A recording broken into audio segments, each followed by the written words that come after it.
आप प्लीज, अगर आप होल्ड कर जाएंगे तो ठीक है, नहीं तो आवाज बंद करवा दूंगा मैं। ये उपद्रव कर रहा है और मैंने आपसे जो सवाल किया था आलोक जी, आप उसका जवाब दीजिए।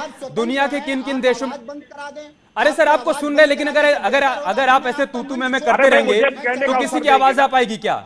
किसी का जवाब आ पाएगा क्या? एक मिनट, ऑडियो डाउन करिए, दोनों को ऑडियो डाउन करिए, दोनों को ऑडियो डाउन करिए।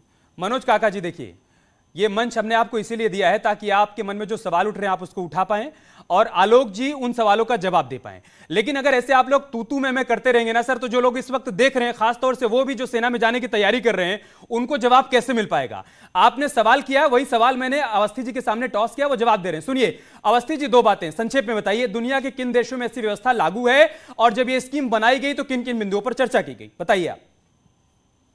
जब सेना की भर्ती की बात चर्चा हुई,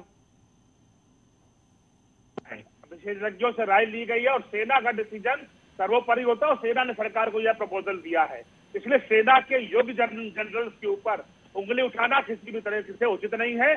सेना कैसे चलेगी या उसका चलने का अधिकार सेना के जनरल तय करते हैं, सेना का खुद का तंत्र है वो तय करता है, उसने तय करके ये योजना लाई है, सरकार ने उसको आगे बढ़ा दिया है। अच्छा। दूसरी बात, 2 वर्ष जो भर्ती नहीं हो पाई है, कोरोना उसका बड़ा कारण है जिसकी वजह से भर्ती नहीं हो पाई है, ये बैकलॉग हुआ है, लेकिन इसके लिए भारतीय जनता पार्टी सरकार जिम्मेदार नहीं है, कोरोना जिम्मेदार है, पूरा विश्व इससे पीड़ित था। तीसरी बात, जो हिंसा हो रही है उसको भड़काने में अगर आपने नहीं पीछे है तो आपने रोकने के लिए क्यों नहीं अपील की? ना राहुल गांधी की अपील है, ना शरद पवार की अपील है, ना अखिलेश यादव ने अपील करी है, ना ममता बनर्जी ने अपील करी है, जितने भी विपक्ष के नेता हैं किसी ने भी अपील नहीं की है कि हिंसा मत करो, क्योंकि इनको रोटियां सेकने के लिए अग्नि चाहिए और अग्नि जलाने के लिए जो है इस तरह का वो अग्नि संहार जो चल रहा है उसको बढ़ावा देने। अब मैं कर्नल देवानंद को चर्चा में लाऊंगा, बहुत देर से वो शांत हैं।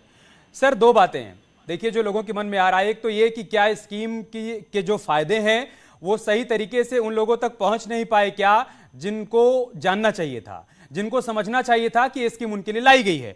और दूसरी बात ये, सेना के बारे में कहा जाता है सर कि वहां पर जो सबसे पहली प्राथमिकता होती है वो है डिसिप्लिन में रहना। आज जो लोग आगजनी कर रहे हैं, जो उपद्रव कर रहे हैं, जो सरकारी संपत्तियों को नुकसान पहुंचा रहे हैं, आपको इनको देखकर लग रहा है सर कि ये लोग डिसिप्लिन में हैं, ये जब सेना का हिस्सा बनेंगे तो इनकी तरफ से वही डिसिप्लिन दिखाया जाएगा जो कि अपेक्षा की जाती है? देवानंद जी।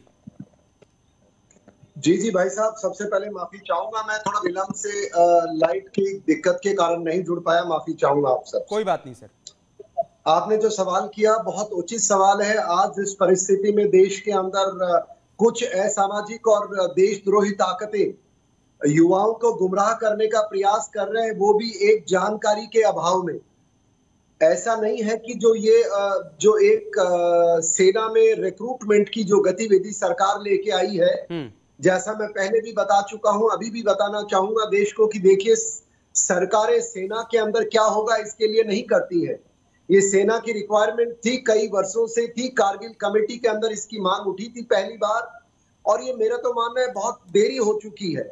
और रही बात जहां तक, एक सबसे मोटी बात यह कि जो लोग इसको रोजगार से जोड़ करके अपद्रव्य और जिस प्रकार की हिंसा को बढ़ावा दे रहे हैं, मैं सबसे पहले सरकार से आग्रह करना चाहूंगा कि ऐसे लोगों पे सख्ती से पेश आए जो गुमराह कर रहे हैं, जो इसके पीछे जो ऐसी हिंसा को भड़काने का प्रयास कर रहे हैं।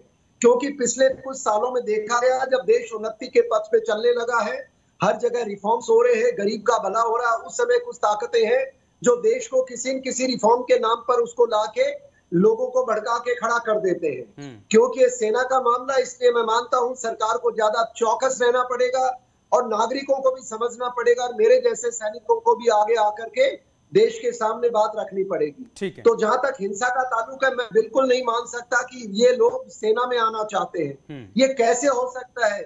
सेना एक ऐसा ऑर्गेनाइजेशन है जिसमें अनुशासन, देशभक्ति, कमजोर का सहारा, देश का कोई नुकसान ना कर सके, उसके लिए अपनी आवाज उठाना तो दूर, अपने जीवन का बलिदान देने को तैयार होते हैं। ये लोग सेना में आना चाहते हैं। सैनिक जो गरीब लोग हैं, जो सामान्य जनमानस है, उसकी प्रॉपर्टी को नुकसान कर रहे हैं, कानून को तोड़ रहे हैं। तो मैं ऐसा मानता हूं ये लोग कतई सैनिक बनने के लायक नहीं है और इनको छानबीन करके इनको कोई भी हालत में नहीं इजाजत मिलनी चाहिए। मैं इसी पॉइंट पर जवाब देता हूं क्योंकि पांडे जी बहुत देर से हमारे साथ जुड़े हैं। मैं आऊंगा सर आपके पास, मैं फिर से आऊंगा आपके पास योजना के बारे में और ज्यादा आसानी से समझने के लिए, और ताकि जो दर्शक देख पा रहे हैं वो भी समझ पाए उसके लिए।